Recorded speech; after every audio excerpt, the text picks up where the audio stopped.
आज मैं अकेला लड़ रहा हूं इन लोगों से, एलजी से अकेला लड़ रहा हूं, बीजेपी वालों से अकेला लड़ रहा हूं, इन 7 सांसदों से अकेला लड़ रहा हूं, केंद्र सरकार से अकेला लड़ रहा हूं। आप मेरे को बेटा मानते हो, आपने मेरे को बेटा बोला है। अगर आपने मेरे को बेटा बोला है तो अपने बेटे को अकेला तो नहीं छोड़ोगे इस तरह। आज मैं आप लोगों से निवेदन कर रहा हूं, अपील कर रहा हूं कि अपने बेटे को मजबूत करो। आपने मेरे को 70 में से एक बार 67 सीट दी, मेरे को मजबूत किया। दूसरी बात 70 में से 62 सीट दी, मेरे हाथ मजबूत किए विधानसभा के अंदर।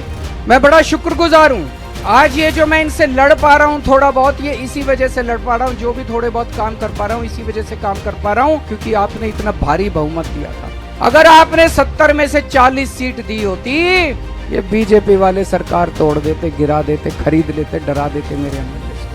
ये तो आपकी दुआ है, आपकी कृपा है, आपका आशीर्वाद है, आपका प्यार है कि आपने 70 में से 62 सीट दी। इसी तरह से जैसे आपने विधानसभा में मेरे हाथ मजबूत किए, अब संसद में मेरे हाथ मजबूत कर दो। संसद में मेरे को 7 एमपी दे दो, जो इंडिया गठबंधन के हैं 7 एमपी दे दो।